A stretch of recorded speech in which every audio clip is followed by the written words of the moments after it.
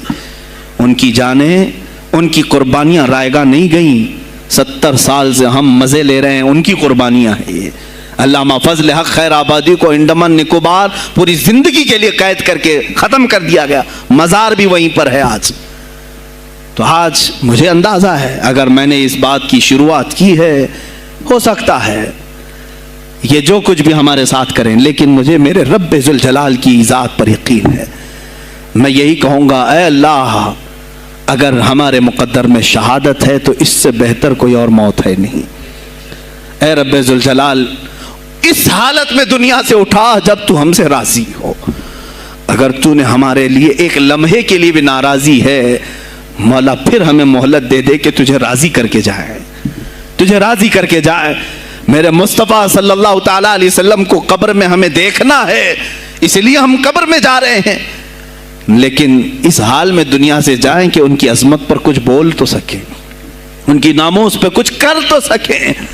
عزیزان گرامی, سلطان الاولیاء شہنشاہ بغداد رضی اللہ تعالیٰ عنہ کی ذات پر جو ان کی کرامات ہیں وہ ساری چیزیں پھر کبھی میں ذکر کروں گا. آج اسی پر میں اختتام کرتا ہوں, اسی پر جیو اور اسی پر مرو. انہیں جانا انہیں مانا, نہ رکھا غیر سے کھا.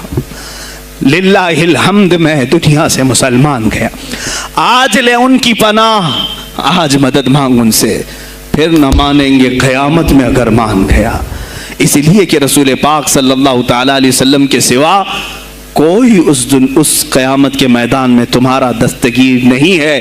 جب تک وہ تیری سفارش نہ کریں, اللہ بھی تجھ سے کلام کرنے والا نہیں ہے. جب امام اہل سنت نے یہاں تک کہہ دیا خلیل و نجی مسیح و صفی سبھی سے کہیں نہ بنی, یہ بے خبری کی خلق پھری کہاں سے کہاں تمہارے لیے, رسول پاک ہی کے لیے, تم وہاں پر بھی اٹھائے جاؤ گے. میں یہی میسج دے کر کے جاؤں گا جو میرے مرشد گرامی نے آخری وقت دیا تھا. زندگی یہ نہیں کسی کے لیے, زندگی ہے نبی کی, نبی کے لیے. نہ سمجھ مرتے ہیں زندگی کے لیے, نہ سمجھ مرتے ہیں زندگی کے لیے. جینا مرنا ہے سب کچھ نبی کے لیے. بلحوث سن, سیم و زر کی بندگی اچھی نہیں.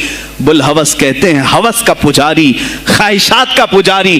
میرا مرشد یہ کہہ کر گیا ہے ہمیں, بلحوث سن, سیم و زر کی بندگی اچھی نہیں. ان کے در کی بھیک اچھی, سروری اچھی نہیں. ان کے در کی بھیک اچھی, سروری اچھی نہیں. اور کہتے ہیں جو پیا کو بھائے اختر وہ سہانا راگ ہے. جو پیا کو بھائے اختر وہ سہانا راگ ہے، جس سے ناخوش ہو پیا وہ راگنی اچھی نہیں۔ جو میرے نبی کو نہ پسند آئے وہ بات ہی اچھی نہیں، جو میرے نبی کو نہ پسند کام ہو وہ کام ہی اچھا نہیں، جس سے ناخوش ہو پیا وہ راگنی اچھی نہیں۔ وآخر دعوانا الحمدللہ رب العالمین۔ السلام علیکم۔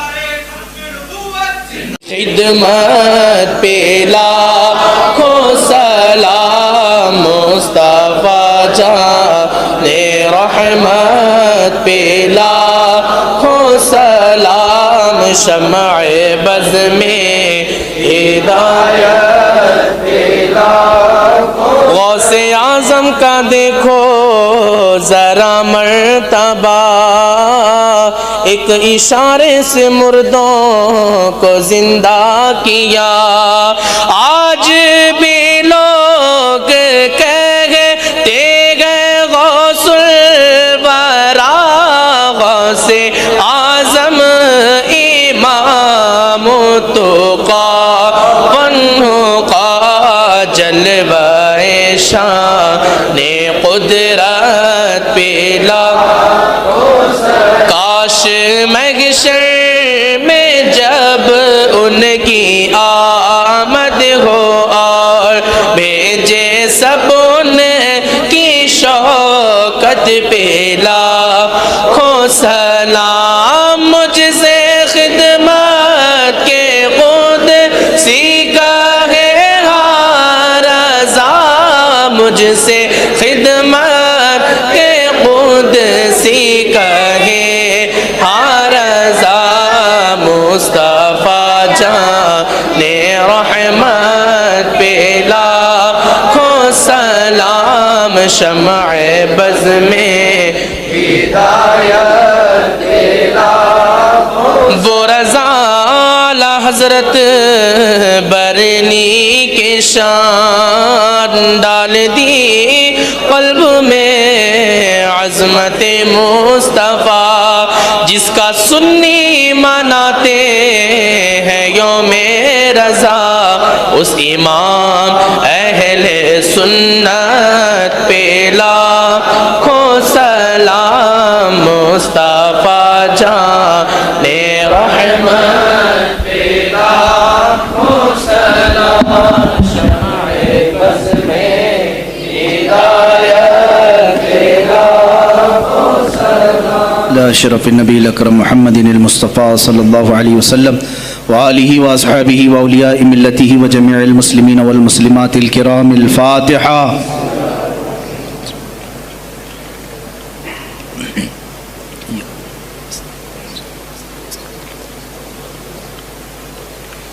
اللهم صل على سيدنا محمد وآله وأصحابه وبارك وسلم. اللهم وصل وبلغ مثل ثواب ما قرأناه من القرآن الكريم، ما صليناه وما سلمناه وما هللناه وما سبحناه، وهذه هدية واصلة ورحمة نازلة وبركة شاملة منا إلى حضرة النبي الأكرم محمد المجتبى محمد المصطفى صلى الله عليه وسلم، وبوسيلته إلى جميع الأنبياء والمرسلين والصحابة والتابعين والخلفاء الراشدين، وإلى أرواح جميع أزواج رسول الله وبناته وبنيه، وإلى أرواح جميع الشهداء والنجباء والنقباء وأولياء الله الصالحين، وإلى أرواح أئمة المجتهدين وجميع المؤمنين والمؤمنات وعامة المسلمين والمسلمات الأحياء منهم والأموات، خاصة إلى روح سيدنا وسندنا وشيخنا وقطبنا سيدي عبد القادر الجيلاني قدس الله سره الشريف. اللهم ببركة هؤلاء المذكورين تمم مقاصد ديننا ودنيانا وأخرانا يا رب العالمين. اللهم حصل مرادنا واقض حاجاتنا يا قاضي الحاجات، واشف مرضانا ومرضى المسلمين، وارحم موتانا وموتى المسلمين. الہ العالمین، ہمارے اس جلسہ پاک کو اپنی بارگاہ میں شرف قبولیت عطا فرما. جتنے حاضرین ہیں سب کی حاضری کو اپنے گناہوں کا کفارہ بنا دے، ہماری نجات کا ذریعہ بنا دے. اے اللہ، محبوب سبحانی سلطان الاولیاء غوث العظم عبد القادر جیلانی رضی اللہ تعالیٰ عنہ کے فیوز و برکات ہم سب کے سینوں پر نازل فرما. مولا ان کی نسبت آخری دم تک ہمارے ساتھ قائم فرما. اے اللہ، ہم سب یہاں پر تیرے دربار میں حاضر ہیں، کھڑے ہیں، ہم سب کو بری شرارتوں سے محفوظ فرما، نفس امارہ کی بدکاریوں سے بچا، شیطانی وساوس سے بچا، اے اللہ ہم سب کو صراط مستقیم پر چلا۔ خلاق العالمین، ہماری یہ جو کچھ بھی زندگی گناہوں کی نظر ہو گئی ہے، ہم سب کو پاک و صاف کر کے تیرے حبیب پاک کی عظمت پر پہرا دینے والی بنا دے۔ اے الہ العالمین، ہم نسبت میں قادری ہیں مولا، قادری کر، قادری رکھ، قادریوں میں اٹھا، قدر عبد القادر قدرت نما کے واسطے، قدر عبد القادر قدرت نما کے واسطے مولا دنیا میں بھی ان کے غلاموں میں شامل رکھ، قیامت میں ان کی مریدوں میں حشر فرما۔ اے رب ذوالجلال احسن الخالقین، ہماری اس فاتحہ کا ثواب آج خصوصاً بالخصوص امیر المجاہدین حضرت علامہ خادم حسین رضوی رحمۃ اللہ علیہ کی روح کو نظر قبول فرما مولا، ان کا نعم البدل امت کو عطا فرما۔ اے رب ذوالجلال، ہم میں کوئی مرد مجاہد پیدا کر، اے اللہ ہم میں کوئی مرد مجاہد پیدا کر کہ ہماری بزدلیاں دور ہو جائیں مولا، ہماری خانقاہوں کو صحیح فرما دے، ہمارے علماء کے سینوں کو ایمان سے بھر دے مولا، ان کی زبانوں میں قوت عطا کر مولا، سب کو ایمان پہ استقامت عطا فرما مولا، ان بچوں کو غازیان اسلام بنا دے، تیرے حبیب پاک پر مر مٹنے والا نفس عطا فرما۔ الہ العالمین، ہم سب کو آخری سانس تک تیرے نبی سے وفا کرنے کی زندگی عطا مولا، ہم سب کو بے وفائی سے بچا لے مولا، ہم سب کو بے وفائی سے بچا لے، اے اللہ ہم سب کو بے وفائی سے بچا لے۔ الہ العالمین، تیرے حبیب پاک کا واسطہ ہم سب کو ہر طرح کے کفار و مشرکین کے شر و فساد سے محفوظ کرو، اسلام و سنیت کا بول بالا فرما، کفر و شرک کا منہ کالا فرما۔ ان اللہ و ملائکتہ یصلون علی النبی یا ایھا الذین آمنوا صلوا علیہ وسلموا تسلیما۔ اللهم صل على سيدنا مولانا محمد معدن الجود والكرم وآله وأصحابه الكرام ابنه الكريم وآله وسلم۔ سبحان ربك رب العزة عما يصفون وسلام على المرسلين والحمد لله رب العالمين۔ جب دم واپسی ہو یا اللہ، جب دم واپسی ہو یا اللہ، لب پہ جاری ہو بس لا الہ الا اللہ محمد رسول اللہ صلی اللہ علیہ وسلم۔